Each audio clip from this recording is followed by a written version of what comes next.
Have you ever written code like this? What this code does is it creates a new thread and starts executing the code inside it.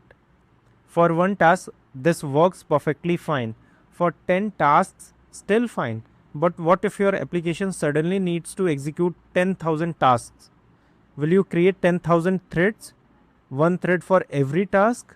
At first, this may look fine, but internally, creating too many threads makes your application slower, much slower, believe me, because threads are not free. Every thread consumes memory, stack space, every thread needs CPU scheduling. And when thousands of threads are competing for CPU time, the processor spends more time switching between threads than doing actual work. This is called context switching. So Java gives us the better solution. Instead of creating a new thread again and again, Java allows us to create a group of reusable threads. That group is called a thread pool. Let me take an example. Think of a restaurant. Customers keep coming. Now imagine the restaurant hires a new waiter for every customer. One customer comes, hire one waiter. 10 customers come, hire 10 waiters. 1000 customers come, hire 1000 waiters. That's not feasible, right? A restaurant does not work like that. A restaurant has a fixed number of waiters. Whenever a customer comes, one free waiter serves them. If all waiters are busy, the customer waits in a queue. That is exactly how a thread pool works. In programming, customer is basically a task, waiter is basically a thread, waiting area is basically a queue, restaurant is basically a thread pool. So a thread pool is simply a group of already created worker threads. These threads keep waiting for task. When a task comes, one thread picks it. When the task finishes, the same thread does not die. It goes back and wait for the next task. That is the main idea. Thread pool means reusable threads. Let me show you how to create a thread pool in Java. In this code, I want you to first focus on this line. This code creates a thread pool containing 3 worker threads. And don't worry too much about executor service for now. I will cover this shortly. Let's move to the next line. Now we have created 3 threads, but if you see this code, we submitted 10 tasks. Now you might be thinking, if there are only 3 threads, how can 10 tasks execute? Let me explain the internals. So internally, a thread pool has mainly 3 parts. One is worker threads, second is task queue, third is thread pool manager. So basically, worker threads are the actual threads that executes the task. Task queue stores tasks that are waiting to be executed. The thread pool manager decides what should happen when a new task arrives, right? So when we submit a task, the task is handed over to the thread pool. Now the thread pool checks, is any worker thread free? If yes, then task is immediately assigned to that thread. If all worker threads are busy, the task is placed into the queue and waits for its turn. When any thread completes its current task, it picks the next task from the queue. Suppose we have created a thread pool containing 3 worker threads, but we submitted 10 tasks. Internally, something like this may happen, right? Thread 1 picks task 1, thread 2 picks task 2, thread 3 picks task 3.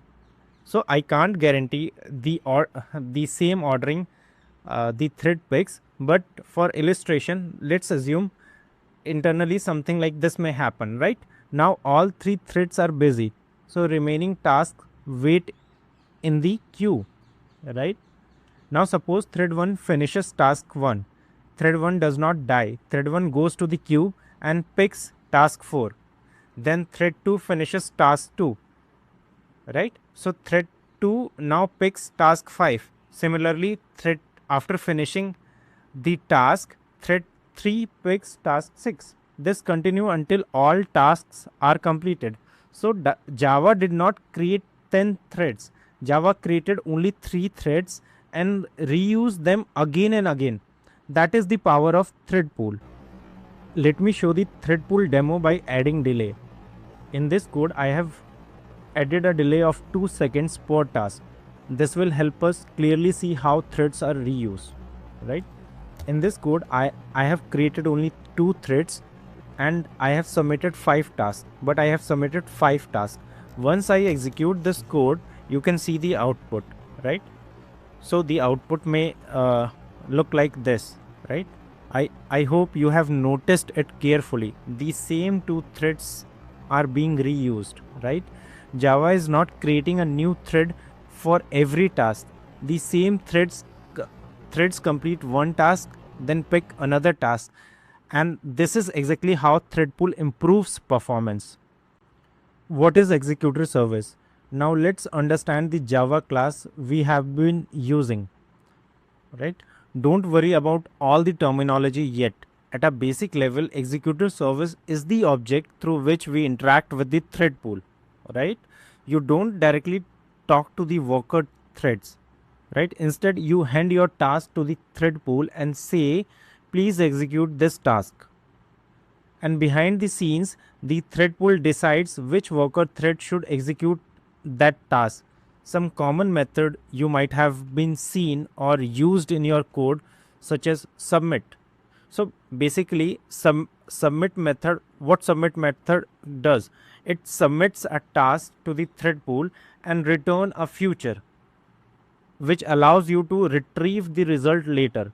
Execute method simply executes a task and does not return a result. Shutdown method tells the thread pool to stop accepting new task and finish existing task. Before we go deeper, there is one small detail worth knowing. Throughout the video, we have been using executor service. The actual thread management is not performed by executor service. In fact, executor service is just the interface we interact with. Behind the scenes, Java uses a class called ThreadPoolExecutor. This is the component that actually manages worker threads, task queue, thread creation, task execution, right? For now, just remember executor service, what we use, ThreadPoolExecutor, what does the real work. Now let's go one level deeper. So far we understand the big picture. Tasks arrive, worker threads execute them. If all worker threads are busy, tasks wait in a queue. Simple, right? But now you might be thinking, when a new task arrives, how does Java decide, should I create a new thread? Should I put the task into the queue? Should I create another thread, or should I reject the task completely? The Java makes these decisions using a few important settings inside ThreadPoolExecutor. These settings are corePoolSize, maximumPoolSize, work queue, keepAliveTime, rejection handler. Don't worry about the names. Let's understand them one by one.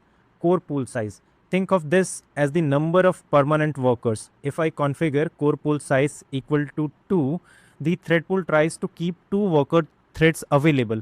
Whenever tasks arrive, these are the first threads that start doing the work. You can think of them as the regular employees of a restaurant, right? Maximum pool size. This defines the maximum number of threads the pool is allowed to create. For example, if I define maximum pool size equal to 4, means the pool can grow up to 4 threads if the workload increases.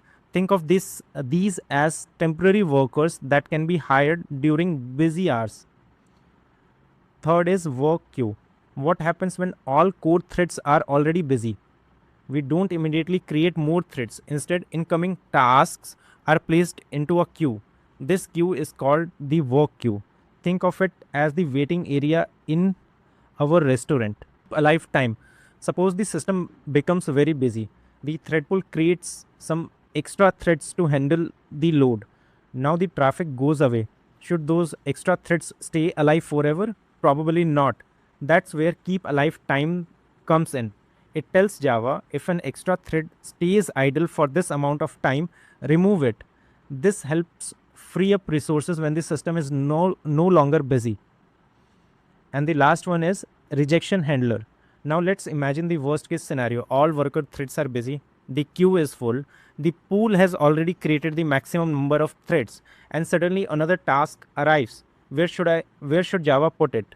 there is no space left. At this point, the rejection handler decides what to do. For example, reject the task, throw an exception, run the task in the caller method, right?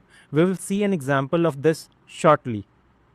Look at this code carefully. Here we have configured corePoolSize to maximum pool size equal to 4, queue capacity, or you can say queue size equal to 2. Now we are submitting 7 tasks. You can see this code. Let me run this code, and it's running, and now you can see we get rejected execution exception. After picking up 6 tasks, we get the rejected execution exception. Why did we get rejected execution exception? Let's understand step by step. Task 1 comes in, the pool has no thread yet, so Java creates the first core thread, right? Then task 2 comes in, Java creates the second core thread, right? Now the core pool is full because our core pool size is 2. Now third task comes. You might be thinking Java will create third 3 immediately, but that is not what happens. After core threads are busy, Java first tries to put the task into the queue. So task 3 goes into the queue. Similarly, task 4 also goes into the queue. Now the queue is full because our queue size is 2. When task 5 comes in, at this point core threads are full, core threads are busy, queue is full, so and maximum threads not reach. So Java creates one extra thread, right? So third thread, which picks the task 5th, right? Now task 6 comes in, Java can still create one more thread because maximum pool size is 4, right? Now the thread pool is completely full, right? So 4 active threads, 2 tasks in a queue. Total capacity at this moment is 6 tasks. Now when 7 tasks comes in, Java checks, are core threads available? No. Is queue available? No. Can I create more threads? No. So Java has only one option, reject the task. That is why this exception appears, rejected execution exception. And if you look carefully at the exception message, it even tells us the internal state, pool size 4, active threads 4, queue task 2, completed task 0. This means all 4 threads are busy. 2 tasks are waiting in the queue. No task has completed yet. So when the 7th task came, there was no place left for it. That is the exact reason Java rejected it. And that is how ThreadPoolExecutor works internally. So next time you see code like this, whenever you see this executor, right, don't think of it as just a simple API call. Behind that single line, Java is managing worker threads, task queues, thread reuse, thread creation, task scheduling, task rejection, and that is why thread pools are one of the most important building blocks of high-performing Java applications. If this video helped you understand thread pool internals, let me know in the comments. Please like this video, subscribe my channel. Thank you very much for your time.